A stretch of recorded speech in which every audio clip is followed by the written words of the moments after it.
C'est la remise de l'essai visuel et j'ai choisi d'emprunter la formule YouTuber/streamer en vous présentant en live ma maquette du projet 99 jours de Brainrot dans le jeu The Sims 4. Je vais d'abord commencer par une introduction pour l'invité. Mon intitulé de recherche se nomme Le palimpseste comme moyen de réinterprétation des mimes issus de l'Internet dans une pratique installative. À travers des protocoles de collecte et l'esthétique du palimpseste, je cherche à révéler les effets d'accumulation et de survivance visuelle propres à notre expérience actuelle des images. Mon projet repose sur un 99 jours de scroll sur Instagram qui se découpe en 3 cycles de 33 jours. Il y a eu un cycle à la session d'hiver 2025, un cycle à la session d'été actuellement et un cycle final à la session d'automne 2025. J'appelle mon projet Brainrot parce que pour moi, c'est deux choses. C'est l'acte de scroller souvent sur notre lit, le cerveau complètement off, ou encore une esthétique d'image qui devient de plus en plus marquée par l'intelligence artificielle. Donc, à travers une installation immersive, je cherche à faire ressentir aux spectateurs ce que 99 jours de scroll ont imprimé en moi, soit un flux continu d'images qui reflète l'inconfort qu'on peut partager face à cette surcharge d'images-là. Et mon objectif, c'est aussi d'amener le mime ailleurs, hors de sa fonction première, ce qui peut générer cette tension-là entre notre rapport à ces images-là quand on les retrouve extraites, transformées et présentées dans un contexte artistique. Je tiens aussi à mobiliser certaines références qui peuvent mieux montrer ma posture, comme George Didier Huberman ou Warburg.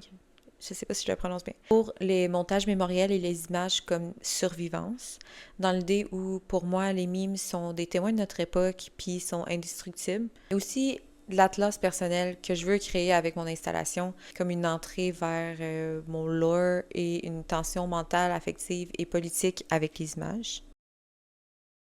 Donc, pendant que ça l'autre, j'ai conçu une maquette, dans le fond, grandement inspirée de la Galerie Electra à Montréal, qui est probablement mon choix numéro un comme lieu de diffusion. 5 zones slash stations. Pour la présentation, je vais passer devant chaque station et parler un peu de l'état perceptif, les sensations que je souhaite générer et les objectifs de ces zones-là qui sont liés à ma recherche.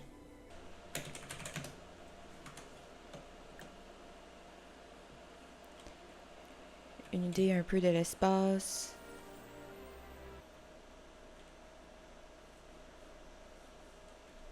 Étant une installation, ça implique un trajet que je ne vois pas nécessairement comme chronologique ou hiérarchique. Pour la simple raison que sur Instagram, on compétitionne avec notre attention. Donc, je comprends que c'est à l'œuvre et aux stations de tenter le spectateur par les stratégies de séduction que chaque zone peut posséder.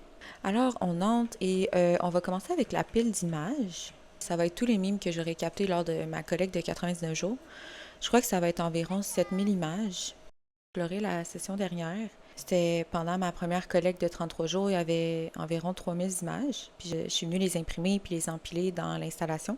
Puis à ma grande surprise, les gens ont commencé à prendre des images. Donc ça, c'est aussi une idée qui commence à m'habiter parce que au fil de mon exposition, la pile va descendre, ce qui n'est pas nécessairement quelque chose qui arriverait dans le numérique. C'est une qualité intéressante de cette pile-là. Comme j'avais présenté lors de ma recherche de précédent, l'artiste Alexandra Domanovic qui a fait une pile d'images sur papier bande. L'objectif de cette pile-là, c'est de matérialiser la masse, de jouer avec la transmission des mimes, comme si je venais de créer un nouvel algorithme physique et matériel. Donc voilà pour ça.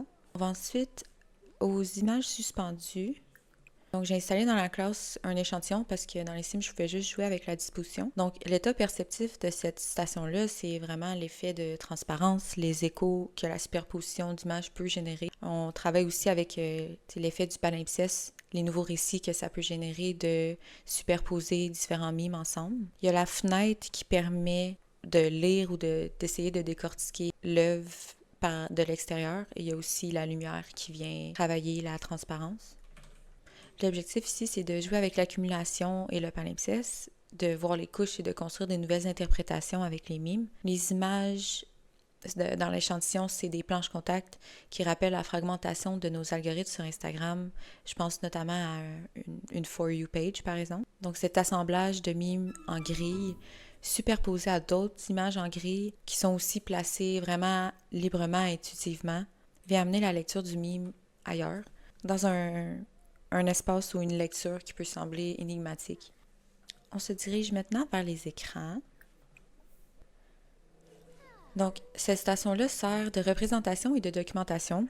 Après mes phases de collecte, je vais faire une vidéo performance de catalogage des images récoltées. Donc, 2 écrans vont représenter différents points de vue de moi qui manipule les images. C'est un test, je parle ici, mais je crois pas parler dans la vidéo qui va être diffusée sur les écrans, juste parce que je pense que ça va être vraiment long, puis ça risque de vraiment me fatiguer qu'à chaque image, je dois prononcer quelque chose. Je vais défiler comme ça. Puis j'écrirais sûrement à côté le nom. Puis le deuxième écran serait un autre angle.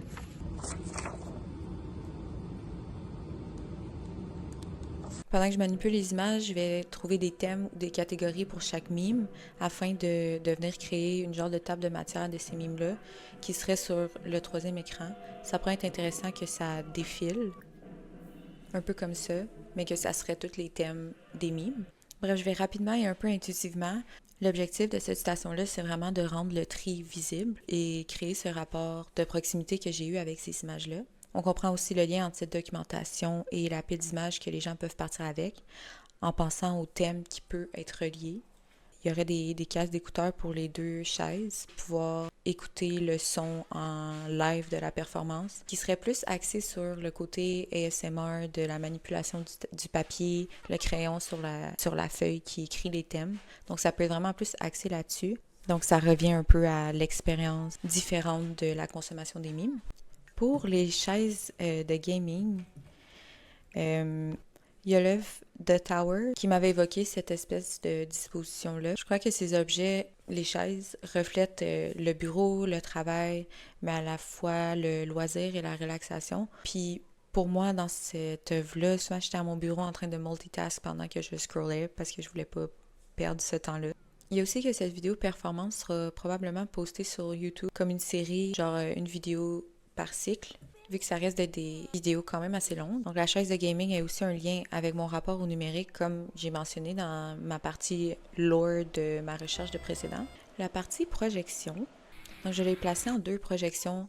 Je pense que ça serait intéressant que ça soit sur un coin, juste pour que ça soit encore plus immersif. Mais dans le fond, l'état perceptif serait la dissonance et aussi de tenter de jouer avec les codes existants des reels ou vidéos sur Instagram que j'ai constaté pendant ma collecte. C'est de jouer avec la fragmentation, les lectures simultanées, les différents rythmes et cette sensation de trop-plein. J'imagine que l'objectif de cette station-là, c'est quand même de pouvoir respirer dans le trop-plein, mais que ça reste un peu inconfortable. Les images qui défilent sont placées dans un montage un peu chaotique, encore une fois, sans hiérarchie, et jouent avec les effets de flou, de transition et d'opacité.